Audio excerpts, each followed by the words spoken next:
3, 4 நாட்களாகவே அதிகமாக பேசப்பட்டு வந்துட்டு இருக்கக்கூடிய விஷயம் எது அப்படின்னா, சீரியல் நடிகர் நேத்ரன் அவர்களினுடைய இழப்பு செய்தி தான். மிகப்பெரிய அளவில் அது எல்லோரையுமே பார்த்தீங்கன்னா பாதிப்படைய வச்சிருக்கு அப்படின்னு தான் சொல்லணும். அந்தளவுக்கு ரசிகர்களுடைய மனதில் நீங்காத இடம் பிடிச்சவர் நேத்ரன்.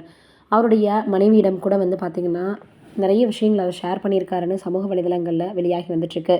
இப்படி இருக்கக்கூடிய சூழ்நிலையில் அங்கே இருக்கக்கூடிய அவங்களுடைய மகளும் சரி, இல்லை மனைவியும் சரி என்ன சொல்லியிருக்காங்க அப்படின்னா, நம்மளுடைய நிறைய விஷயங்கள் பார்த்திங்கன்னா நம்ம நினைக்கிறது மாதிரியாக அமைகிறது கிடையாது. ஆனால் எங்களுடைய அப்பா எங்கள் கூட இருக்கிற மாதிரி தான் தோணுது. எப்போவுமே எங்கள் வீட்டில் இருக்க கடிகாரத்தில் ஒரு சவுண்டு கேட்டுகிட்டே இருக்கும். அப்பா அதை தான் எப்போவுமே பார்த்துட்டே உட்காந்துருப்பாரு. அதனால் எங்கள் அப்பா அந்த சவுண்டு கேட்கும்போதெல்லாம் எங்கள் கூட இருக்கிற மாதிரியான ஒரு ஃபீல் வருது. அதே போல் நாங்கள் பார்த்தோன்னா அதிக நேரம் தூங்கிட்டு இருக்கோன்னா எங்களுக்கு ஃபீவர் அடிக்குதா அப்படின்லாம் எங்களை டெஸ்ட் பண்ணி பார்ப்பாரு. அவருடைய உடல் மட்டும்தான் அழிஞ்சிருக்கே தவிர அவருடைய ஆன்மா எங்களை சுற்றி தான் இருக்குது அப்படின்னு நேத்ரன் அவர்களுடைய குடும்பத்தினர் மிகப்பெரிய அளவில் உருக்கமாக பேசியிருக்காங்க. இப்போ இந்த விஷயங்களை கேட்ட ரசிகர்கள் அவங்களுக்கு ஆறுதலை தெரிவிக்க ஆரம்பிச்சிட்டாங்க. இது ஒரு புறம் இருக்க, இப்போ ஹரிஷ் கல்யாண் அவர்கள் பார்த்தோன்னா ஜாக்கி ஷெரீஃப் அவர்கள் கூட இணைந்து ஒரு படத்தில் நடிக்க போகிறாரு. லிஃப்ட் படத்தை இயக்குனவர் தான் இந்த படத்தை இயக்க போகிறாரு அப்படின்ற மாதிரியான செய்திகள் வெளியாகி இருக்குது.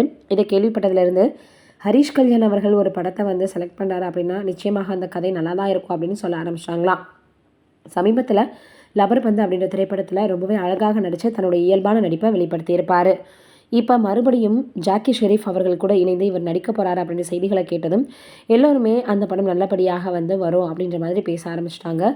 வெயிட் பண்ணி பார்ப்போம் எந்த மாதிரியான கதையாக இருக்கும், எப்படி இவங்க இருவரும் நடிக்க போகிறாங்க அப்படின்றத வெயிட் பண்ணி தான் பார்க்கணும்.